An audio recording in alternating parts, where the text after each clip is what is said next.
घूमती रहीं और अपने पति की सेवा करती रहीं कर्दम ऋषि की। और जब सभी वस्तु निभट गईं तो देवहूति क्या करती हैं, जो वृक्षों से सूखे वृक्ष पत्ते गिर जाते हैं उन पत्तों को मीड़ करके और चबा लेती हैं और पानी पी लेती हैं। इस प्रकार से 40 वर्ष व्यतीत हो गए। 40 वर्ष के बाद में समाधि खुली, कर्दम ऋषि की जर्जर काया हो गई, कुछ खाने के लिए नहीं मिला था, तन भी सूख गया, बुढ़िया बन गई। कर्दम ऋषि ने पूछा तुम कौन हो भद्रे? उसी समय देवहूति कहने लगी महाराज ध्यान करो, 40 वर्ष पूर्व तुम्हारे पास में कोई राजा आए थे। कर्दम ऋषि को ध्यान आया, हां देवी आए थे। विवाह हुआ था कि हाँ हुआ था, देवहूति के साथ में विवाह हुआ था। आप पहचानते हो? हाँ मैं पहचानता हूं महाराज, मैं वही देवहूति हूं। क्या तुम्हारा ये जर्जर काया? कि हाँ महाराज, आप समाधि लगा गए, मैं आपकी सेवा करती रही, मैंने आपके बदन पर मक्खी भी नहीं बैठने दी और मैं गीले कपड़े से आपके बदन को भी पोंछ दिया करती थी। उसी समय कर्दम ऋषि कहने लगे देवी तुमने मेरे लिए शरीर को भी सुखा दिया, अरे अपने पिता के यहाँ चली जाती। उसी समय देवहूति क्या कहने लगी, स्वामी ये पतिव्रता पत्नी का धर्म नहीं है कि पति का साथ छोड़ करके और अपने पिता के घर चली जाए ऐस मौज में रहने के लिए, राजशाही भोग भोगने के लिए। ये पत्नी का धर्म नहीं है, मैंने अपने पतिव्रत धर्म को निभाया है। उसी समय कर्दम ऋषि प्रसन्न हो गए, कहने लगे देवी चलो सैर करते हैं। अपने तपोबल से एक रथ तैयार किया है कर्दम ऋषि ने, उसी रथ में बैठ करके दोनों पति पत्नी सैर करने लगे हैं और नाना प्रकार के भोग विलास करे हैं। और महाराज वहां से आने के बाद में एक सरोवर कुंड प्रकट किया है, उस कुंड में दोनों डुबकी लगाते हैं। तो क्या देखा, बहुत सुंदर काया हो गई दोनों की, वस्त्र आभूषणों से सुशोभित और बहुत बड़ा राज्य, बहुत बड़ा वैभव तैयार हो गया। अब तो राज भोग भोगने लगे और कुछ समय के बाद में देवहूति ने एक पुत्री को जन्म दिया। और जैसे ही पुत्री का जन्म हुआ है उसी समय कर्दम ऋषि जाने लगे। उसी समय देवहूति कहने लगी स्वामी आप कहां जा रहे हो? मैंने कहा था ना एक संतान हो जाएगी मैं चला जाऊंगा। हे प्राणनाथ, पत्नी का जीवन काटने के लिए दो ही मार्ग रह जाते हैं, या तो उसके जीवन में पति का सहारा हो, अगर पति सहारा छोड़ जाए तो पुत्र के सहारे वो अपना जीवन काट देती है। जब आप चले जाएंगे तो ये पुत्री है, इस पुत्री के सहारे मेरा जीवन नहीं कटेगा। जब बेटी विवाह के योग्य होगी तो मैं अपनी बेटी के लिए कहां वर ढूंढूंगी। महाराज आपसे आग्रह कर रही हूं कि अपनी बेटी का विवाह करके तब कहीं जाना। फिर ठहर गए हैं, दूसरी कन्या को जन्म दिया। इसी प्रकार से 9 कन्याओं को जन्म दिया है देवहूति ने, 9 कन्याओं को महाराज। और देखिए महाराज 9 कन्याओं को जन्म दिया, सोचने लगे अब मेरे यहाँ पुत्र नहीं होगा, वन के लिए जाने के लिए तैयार हुए हैं। उसी समय याद आ गया कि एक बार मैंने तपस्या की थी तो भगवान ने मुझे वरदान दिया था कि मैं तुम्हारा पुत्र बन करके आऊंगा, तो मैं कहां जाऊं भटकता हुआ जंगल में, किसका भजन करूंगा? अरे जब भगवान मेरे ही घर में आएंगे तो मैं कहां भटकता फिरूंगा। भगवान देवहूति से कहा कि देवहूति भगवान का भजन करो। दोनों प्राणी भगवान का भजन करने लगे हैं और उसी समय फिर से गर्भ धारण किया है। तो 10वें गर्भ में आज भगवान स्वयं चतुर्भुज रूप में प्रकट हो गए हैं देवहूति के सामने और देवहूति देख करके गदगद हो गई, स्तुति गाई है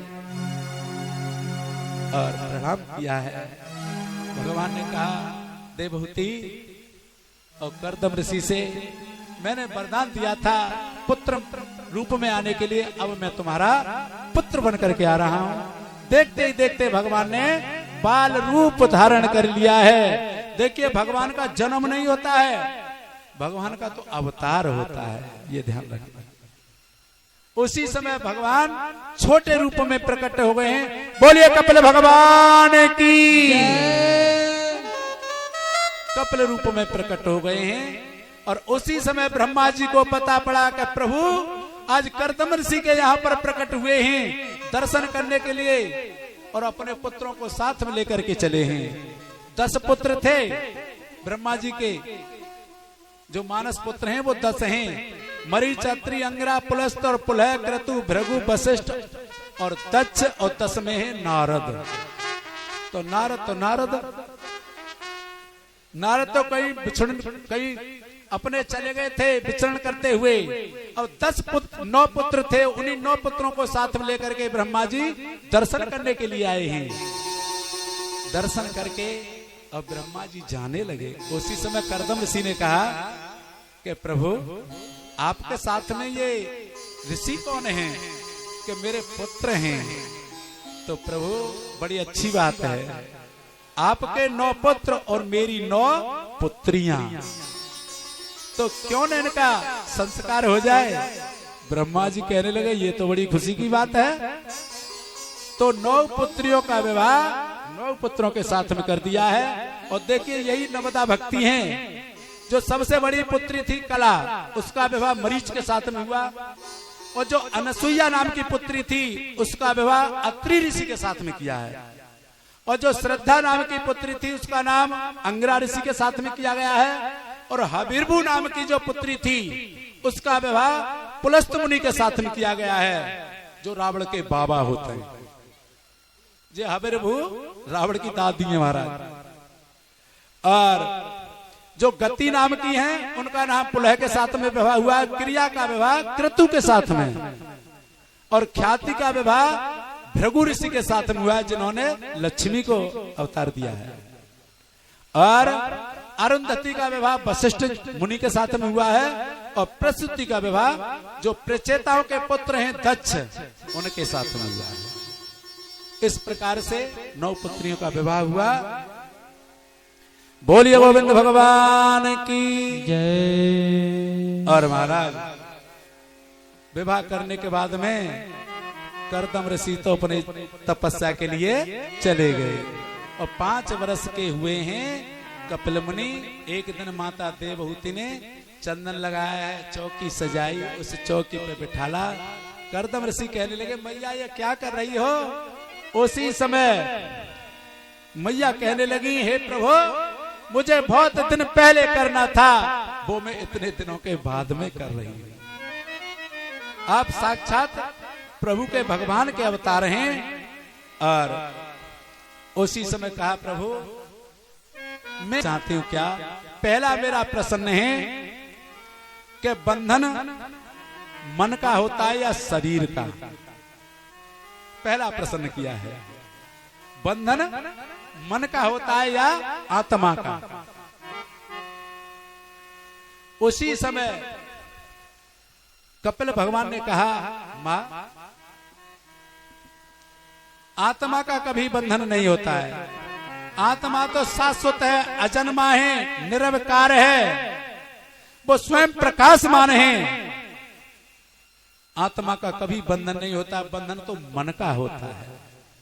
मन के द्वारा ही जीव बंधन में बंधता है।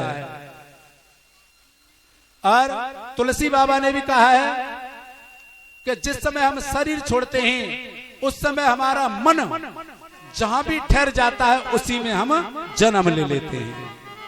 तुलसी बाबा कह रहे हैं कि अंते मरही भावना जैसी, अंते मरही भावना जैसी, अंते मरही भावना जैसी, अंते मरही भावना जैसी, कर्म गति पाई तैसी, कर्म गति पाई तेन तैसी, कर्म गति पाई तेन तैसी।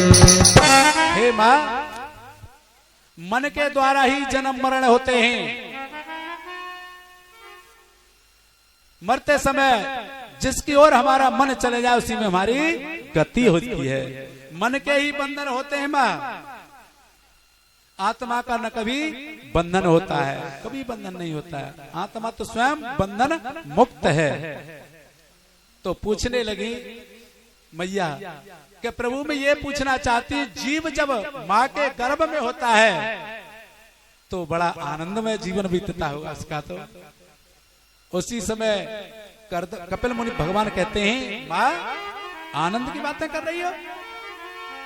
जब माँ गर्भ धारण करती है, जब 8 दिन का गर्भ धारण करती है तो एक बबूले की तरह होता है, और जब 15 दिन हो जाते हैं तो एक कांच की गोली होती है, इतना बड़ा हो जाता है। और जब 1 महीना का होता है गर्भ तो एक अंडे के समान हो जाता है। और 3 महीने का गर्भ जो होता है माँ, वो एक मांस पिंड बनकर के तैयार हो जाता है। और जब 5म मास में गर्भ प्रवेश करता है माँ, तो उसके चिन्ह बन जाते हैं, हाथ पैर, पुत्री या पुत्र। और माँ सुनो, अगर पुत्र रूप में होता है वो जीव तो वो दाई कुक्षी में रहते हैं, और पुत्री रूप में जब जीव होता है तो वो बाई कुक्षी में रहते हैं। और 6 महीने के जब शिशु होता है तो उसमें प्राण आ जाते हैं। और जब माँ ठंडा गरम खट्टा मीठा खाती है तो कृमि पैदा हो जाते हैं। कृमि कहते हैं कीड़ाओं के लिए। कृमि पैदा हो जाते हैं और उस जीव को जब खाते हैं तो वो जीव माँ जेर में लिपटा हुआ होता है। उसको इतना कष्ट होता है, न हाथ चला सकता है न पैर चला सकता है, अपनी रक्षा नहीं कर पाता है माँ। उसको इतना बड़ा कष्ट होता है। तो देखिए अब करदम कपिल भगवान बतला रहे हैं कि माँ गर्भवासम दोख भूतो न भवस्यति। हे माँ, जो गर्भवास के समय में जो दुख होता है वो भूत भविष्य में कभी नहीं होता है।